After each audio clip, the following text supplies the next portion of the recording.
हिमालय क्षेत्र में आई एक ऐसे राजनीतिक भूकंप ने सबको चौंका दिया है, जिसमें 35 वर्षीय रैपर और स्ट्रक्चरल इंजीनियर बलेंद्र शाह ने अपनी राष्ट्रीय स्वतंत्र पार्टी को जबरदस्त जीत दिलाई है। उन्होंने 165 में से 125 सीटें हासिल की है। इस जेन जी क्रांति ने पुरानी नेताओं की वर्चस्व को पूरी तरह से खत्म कर दिया।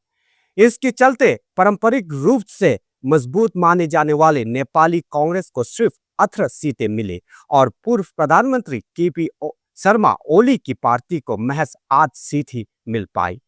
इस बदलाव का सबसे अहम पल तब आया जब एक सीधी टक्कर में शाह ने 74 वर्षीय ओली को 5000 वोटों की अंतर से हरा दिया। इससे यह साबित हो गया कि नेपाल की मतदाता, जिनमें 10 लाख से ज्यादा पहले बार वोट डालने वाले युवा भी शामिल है, अब बुजुर्ग नेताओं और कमजोर गठबंधन वाले सरकारों के दौर से उब चुकी है। यह जीत बांग्लादेश और श्रीलंका में हाल ही में हुई युवा आंदोलन से बिल्कुल अलग है। उन देशों में शुरुआती विरोध प्रदर्शन तो हुई, लेकिन वे नई पार्टियों के लिए चुनावी जीत में तब्दील नहीं हो पाया।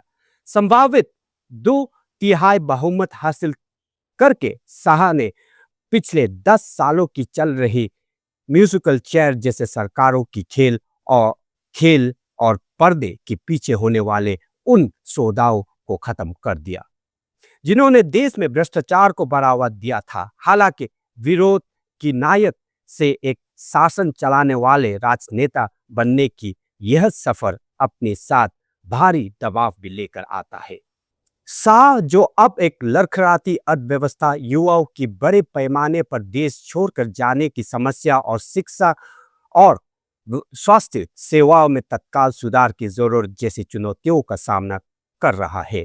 जिस इंसान ने कभी राजनीतिक निराशा को अपने रैप गानों के जरिए लोगों तक पहुंचाया था, उसे अब वह साबित करने होगा कि वह देश की प्रशासन की जटिलताओं को भी बखूबी से संभाल सकता है।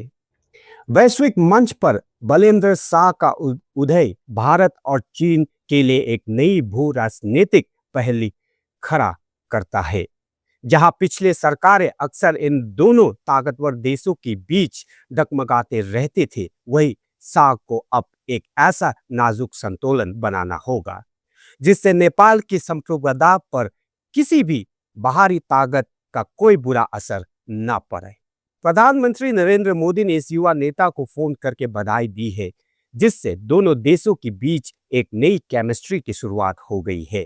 यह इस बात का संकेत है कि भारत इस नई सरकार के साथ जल्द ही अच्छे संबंध बनाना चाहता है।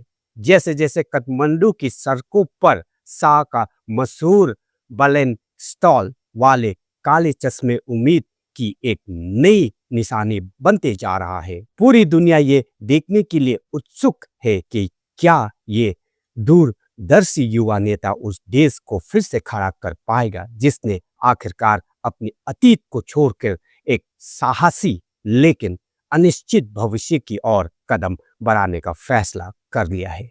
मैं मन्ना संगमा, आपके अपनी लठवा न्यूज से।